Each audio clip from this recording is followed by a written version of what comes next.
सफला एकादशी व्रत कथा। सफला एकादशी व्रत पौष मास के कृष्ण पक्ष की एकादशी के दिन किया जाता है।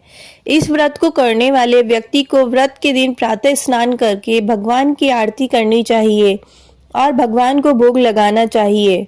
इस दिन भगवान नारायण की पूजा का विशेष महत्व होता है। ब्राह्मणों तथा गरीबों को भोजन अथवा दान देना चाहिए। जागरण करते हुए कीर्तन पाठ आदि करना अत्यंत फलदायी रहता है। इस व्रत को करने से समस्त कार्यों में सफलता मिलती है। यह एकादशी व्यक्ति को सभी कार्यों में सफलता प्रदान करती है। सफला एकादशी व्रत पूजन। पद्म पुराण के अनुसार सफला एकादशी के दिन भगवान विष्णु का विधि विधान व विशेष मंत्रों के साथ पूजन किया जाता है। सफला एकादशी के दिन उपवास करना चाहिए। दीप, धूप, नारियल, फल, सुपारी, बिजोरा, नींबू, अनार, सुंदर आंवला, लौंग, बेर, आम आदि से भगवान श्री हरि की आराधना करनी चाहिए। पूजा करने के बाद भगवान विष्णु की आरती करके भगवान को भोग लगाना चाहिए। भोग लगाने में प्रसाद वितरण करने के बाद ब्राह्मणों को भोजन कराना चाहिए। पद्म पुराण के अनुसार सफला एकादशी के दिन दीप दान करने का विशेष विधान होता है। सफला एकादशी का व्रत अपने नाम के अनुसार फल देता है। हिंदू धर्म अनुसार इस व्रत के पुण्य से मनुष्य के सभी कार्य सफल होते हैं और उसके पाप खत्म हो जाते हैं। सफला एकादशी का महत्व।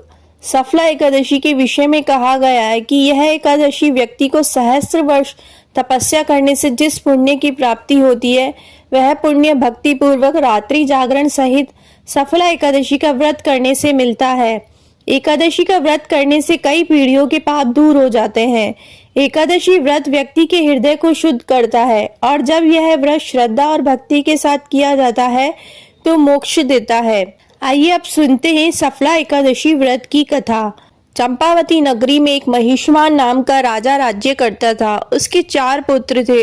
उन सब में लुम्पक नाम वाला बड़ा राजपुत्र महापापी था। वह पापी सदा पर स्त्री और वैश्यागमन तथा दूसरे बुरे कामों में अपने पिता का धन नष्ट किया करता था।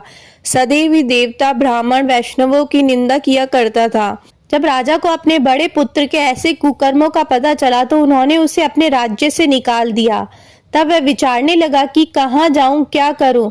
अंत में उसने चोरी करने का निश्चय किया। दिन में वह वन में रहता और रात्रि को अपने पिता की नगरी में चोरी करता तथा प्रजा को तंग करने और उन्हें मारने का कुकर्म करता। कुछ समय पश्चात सारी नगरी भयभीत हो गई। वह वन में रहकर पशु आदि को मारकर खाने लगा। नागरिक और राज्य के कर्मचारी उसे पकड़ लेते किंतु राजा के भय से छोड़ देते। वन में एक अति प्राचीन विशाल पीपल का वृक्ष था। लोग उसकी भगवान के समान पूजा करते थे। उसी वृक्ष के नीचे वह महापापी लुम्पक रहा करता था। इस वन को लोग देवताओं की क्रीड़ा स्थली मानते थे। कुछ समय पश्चात पौष कृष्ण पक्ष की दशमी के दिन वह वस्त्रहीन होने के कारण शीत के चलते सारी रात्रि को सो नहीं सका। उसके हाथ पैर अकड़ गए। सूर्योदय होते होते वह मूर्छित हो गया। दूसरे दिन एकादशी को मध्याह्न के समय सूर्य की गर्मी पाकर उसकी मूर्छा दूर हुई। गिरता पड़ता वह भोजन की तलाश में निकला। पशु को मारने में वह समर्थ नहीं था, अतः पेड़ों के नीचे गिरे हुए फल उठाकर वापस उसी पीपल वृक्ष के नीचे आ गया। उस समय तक भगवान सूर्य अस्त हो चुके थे। वृक्ष के नीचे फल रखकर कहने लगा, हे भगवान, अब आपके ही अर्पण है ये फल, आप ही तृप्त हो जाइए। उस रात्रि को दुख के कारण रात्रि को भी नींद नहीं आई। उसके इस उपवास और जागरण से भगवान अत्यंत प्रसन्न हो गए और उसके सारे पाप नष्ट हो गए।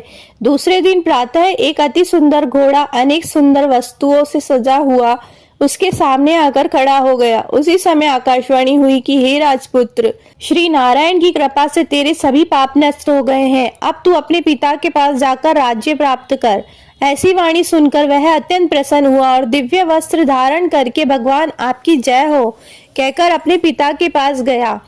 उसके पिता ने प्रसन्न होकर उसे समस्त राज्य का भार सौंप दिया और स्वयं वन के रास्ते चल दिए। अब लुम्पक शास्त्र अनुसार राज्य करने लगा। उसके स्त्री पुत्र आदि सारा कुटुंब भगवान नारायण का परम भक्त हो गया। वृद्ध होने पर वह भी अपने पुत्र को राज्य का भार सौंपकर वन में तपस्या करने चला गया और अंत समय में बैकुंठ को प्राप्त हुआ। अतः जो भी मनुष्य इस परम पवित्र सफला एकादशी का व्रत करता है उसे अंत में मुक्ति मिलती है और जो नहीं करते हैं वे पूंछ और सींगों से रहित पशुओं के समान है। इस सफला एकादशी के महात्म्य को पढ़ने से अथवा श्रवण करने से मनुष्य को अश्वमेघ यज्ञ का फल मिलता है।